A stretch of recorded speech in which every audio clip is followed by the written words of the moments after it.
দীর্ঘ ৩৫ বছরও নির্মিত হয়নি দক্ষিণ পশ্চিম উপকূলের টেকসই বেড়িবাঁধ।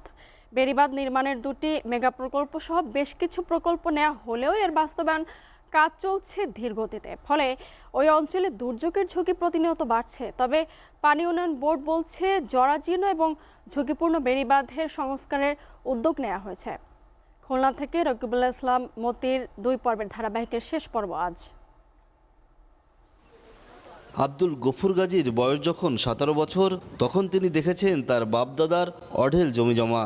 কিন্তু 88 সালের ঝড়ে বাঁধ ভেঙে সর্বস্ব হারা হয়ে যান তার পরিবার। বাধ্য হয়ে এখন ঢঙের উপরে ঘর বানিয়ে বসবাস করছেন তিনি। এমন বাস্তব জীবনের গল্প আছে দাকুপ উপজেলার সুতারখালী ইউনিয়নের কালাবগির ঝুলন্তপাড়ার প্রতিটি পরিবারের। 20-40-50 বিঘির নিচে হবে না বেটিরা।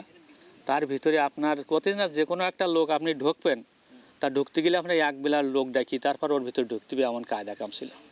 এখন আমরা তো ওই পথে ঘাটে হয়ে গেছি। 1970 সালের পর থেকে 2000 সালের হিসাবে দেশে 13টি ঝড়ে প্রাণহানি ঘটেছে 11,53,845 জনের।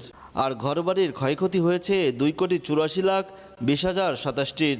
97 সালে ঝড়ে সর্বোচ্চ বাতাসের গতি ছিল ঘন্টায় 232 কিলোমিটার। আর সর্বনিম্ন 2015 সালের ঘূর্ণিঝড় কোমনের বাতাসের সর্বোচ্চ গতিবেগ ছিল 75 কিলোমিটার। 13টি ঝড়ের মধ্যে দক্ষিণ পশ্চিম অঞ্চলে 6টি ঝড়ে ক্ষতিগ্রস্ত হয় বেশি।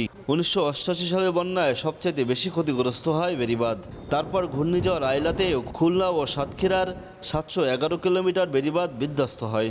76 কিলোমিটার বাঁধ পুরোপুরি এবং 362 কিলোমিটার বাঁধ আংশিক ধসে পড়ে।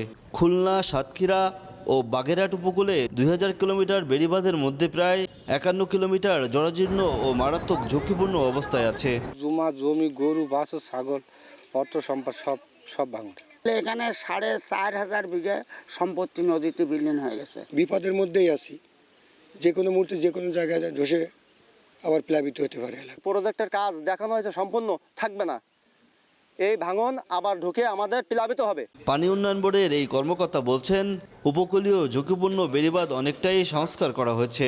বেশ কিছু পয়েন্টে আমরা যেগুলো অতি ঝুঁকিপূর্ণ রয়েছে সেখানে কাজ টেক ওভার করা হয়েছে এবং ঠিকাদার মাঠে রয়েছে। পাশাপাশি অন্য যে জায়গাগুলো রয়েছে এগুলো আমাদের নজরদারিতে আছে। কোথাও কোনো সমস্যা দেখা দিলে আমরা ইমিডিয়েট এগুলো ব্যবস্থা নিতে পারবো। রকিবুল ইসলাম মতি, এসএটিভি খুলনা।